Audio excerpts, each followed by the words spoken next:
European football governing body, the UEFA, has unveiled their top 3 nominees for 2022-23 Men's Player of the Year award. Argentine World Cup winner Lionel Messi, treble winner Erling Haaland, and another treble winner in the form of Kevin De Bruyne have made the shortlist. So should Messi win the UEFA Player of the Year award ahead of Haaland? That's what we are going to discuss in this live. Hello and welcome to WION Sports Extra. I am Nikhil Mathur and I am joined by my sports writer Digvay Singh Deo and by my colleague Vidur Kathuria. Messi is the reigning World Player of the Year, but that ceremony happened in February 2023, sorry.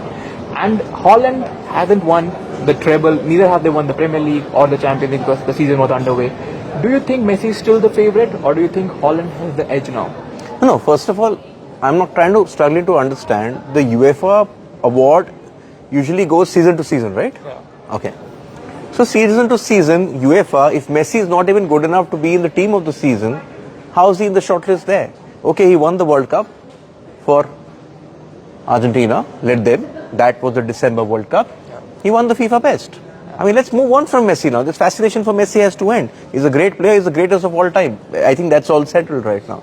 But the season Man City had, you have to reflect that. I mean, we were having this discussion. What happens if Benzema was in that team and played the final? He had a great season as well, right? Would he have been in the mix at the FIFA Best? So this is it's a populist kind of an approach, which I think is extremely wrong. Messi's PSG got knocked out in the second round of the Champions League. Man City won the treble, and Inter Milan were the finalists, right, of the Champions League. So that should be taken into account, not a World Cup. The World Cup award has been given. That's the FIFA award. It's over. So it will be, and you know how voting happens. Everyone will vote for Messi, but the chance that Haaland has or a De Bruyne has, that will go. So this is their moment. I mean, listen, what City achieved is unparalleled. I think going back to Man United, last time somebody won a treble, or maybe the great Barca team, which won a lot, M&M, and maybe the first Guardiola team.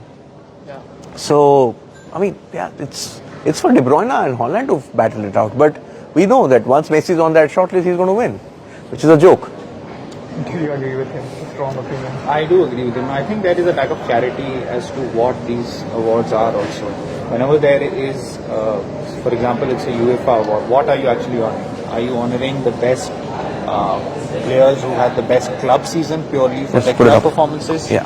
Or are you taking into consideration just their performances over a season? That includes international football as well as club This football. award includes both the national and the club.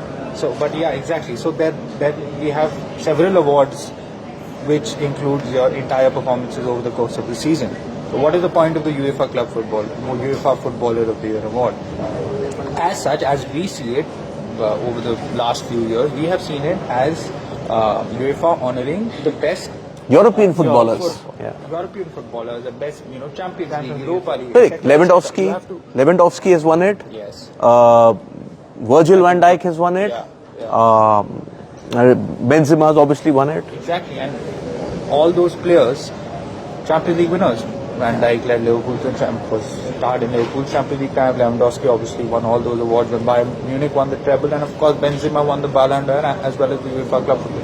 Messi, as Digvay pointed out, what did PSG do in the Champions League season?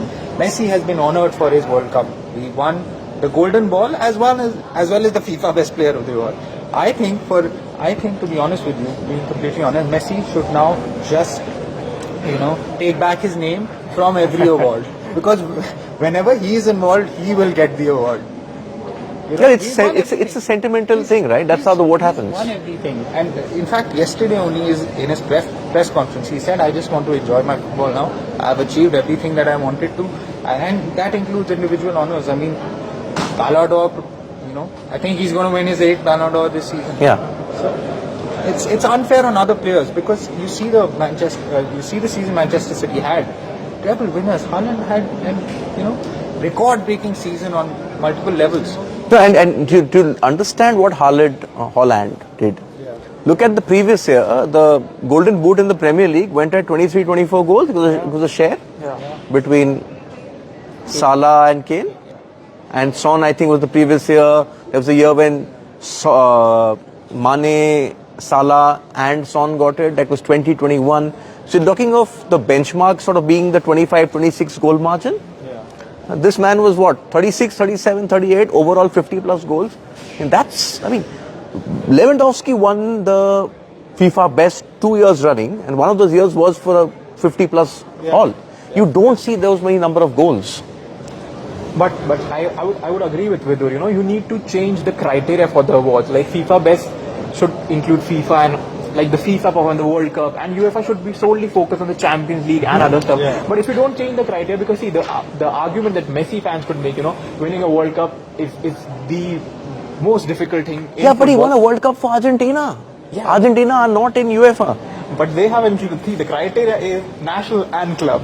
So if you see club national wise, Haaland hasn't done much, and Messi didn't have a bad season with PSG. Haaland scored 56 goals in that season. Messi also scored 40 odd goals for PSG. So over 2 seasons, not last season. No, in all competitions I think he scored 40. So he has scored those goals. Of course, PSG didn't do well in the Champions League. So the Messi fans are saying this argument, you know, he did well with the national team, with club. The club didn't do well, but Messi wasn't that bad. So if the criteria is that, then Messi is going to but win. irrespective of how good you are individually, it's what your team wins. And again, I'll find it very surprising if an Argentine, and we all know Messi is the greatest, but he's an Argentine winner of the World Cup. And he's been sort of rewarded for that at the FIFA best. In fact, the FIFA best usually happens a bit earlier, but the nomination was sort of pushed back. The criteria should be changed. They should honor the best club players, or divided. Just Champions League player of the season, Europa League player of the season. Which they already have. So why do you have so many awards? Or include Euros. If you want to include an international tournament, include Euros. Yeah, but again, that opens up another set No, of but then, but when you're talking of Europe, you also have had what is that? Nations League. It's a bona fide competition. It's a trophy. Top 4 teams. Why not Modric? I could ask the question, why is Modric not here? I mean, Modric took Croatia very deep in that Nations League. He was part of the Champions League semi-final. Right? That team. I think he finished 5th in the race. Like they were top 10. Modric was part of top 10, but he correct. No, but he also then reached the semi-final of the World Cup at 37. He is European, I think. Croatian, right? It's Europe. Why not? Fair point. So okay, let's take one comment. Chikwado says Haaland or De Bruyne are not Messi. He's agreeing with us. Yeah, I just think that, as you said, so what more does Messi need to prove to anyone?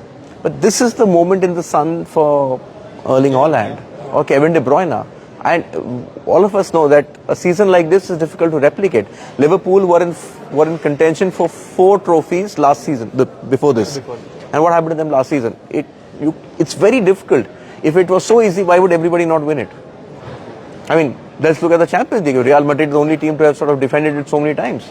5 once upon a time when it wasn't as perhaps difficult to win it like it is now, and then they won 3 in a row under Zidane. Nobody else has done it, right? The great Guardiola hasn't been able to do it. In fact, Guardiola's first win was 2009. 9. Then he won it again, did he? No. He won it again with Barcelona. Yes. Again, then 11. Again, the United final, and then won it last year. Jose Mourinho, 2004, 2010, Inter. That's it. Twice. Yeah.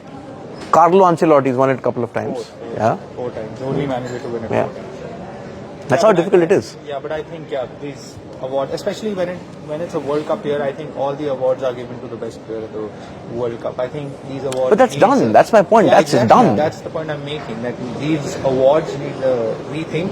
There should be, clear demarcation as to what players are being awarded for, which I think the Ballon d'Or did. They changed their calendar year to a season, which makes more sense. So I think all these awards, the Ballon d'Or, the FIFA Best, UEFA Club Footballer, whatever the award is called, I think they need to sort of rethink the criteria and the period for which they are honoring the players. Okay, let's look at the UEFA Champions League team of the season.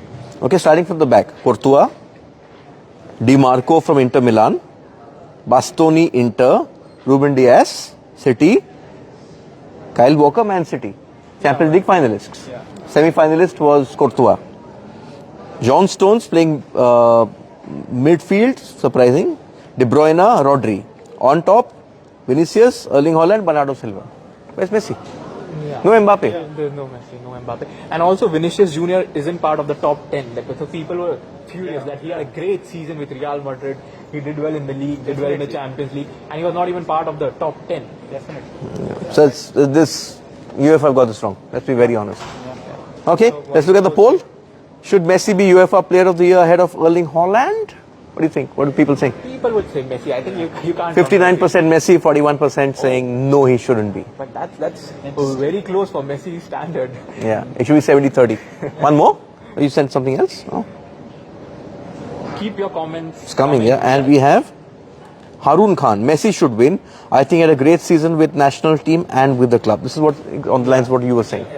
Yeah. Okay. Done with Messi. What's on our show? Tennis, obviously. Lots of tennis action. Alcaraz, Djokovic on course again for a dream final at the Cincinnati Masters. But 3 sets for Alcaraz, who finally beats Tommy Paul. Yeah. But the interesting stat is the one Nick is going to tell you about Djokovic and Guillermo Fields. I mean, 19-0. He's his bunny. He has them in his back pocket. That's their head-to-head. I think 2001 or 3 when I saw the picture when they played their first match, and that time Djokovic was the underdog and Gail Murphy was... 2003 Djokovic wasn't underdog, he was a kid. Yeah, so Murphy was coming up and now it's 19-0. Wow. The most lopsided, head-to-head in the Open era. Oh, is it like Broad Warner? Yeah, okay. And what else? And we have a big comeback. Jasprit Bumrah. We don't have it yet. It could rain. It could rain, yeah. Some yellow alert there. But Jasprit Bumrah, big for India if he's back fit and fine, because they need, we've seen this in the last couple of months, especially when they're playing a lot of white ball cricket. India needs a fit Jasprit Bumrah for the World Cup at home. Also, the BMW Championships, Rory McIlroy in the lead along with Brian Harman won the Open. But the big movers and shakers over there, because these two players are almost guaranteed to play the Tour Championships next week. It's who gets into the top 30. So big move coming from Matt Fitzpatrick, the Englishman, 2022 US Open champion, was 40th in that list of 50. He needs to finish inside the top 4. He's right now tied for 3rd. But 6 players tied for 3rd. And Scotty Scheffler is there, Chris Kirk is there. Importantly, so is Ricky Fowler. If Ricky finishes inside the top 3, he needs to finish solo 2nd, and that will put him back into the Ryder Cup mix. So not just the Tour Championships, the final 3 spots on the US Ryder Cup team are going to be decided on Sunday, and then there are 6 wildcard picks which will then be at the disposal of the American captain Zach Johnson. Yeah, so that and much more on our show at 6:30 p.m. IST. Thanks for tuning in.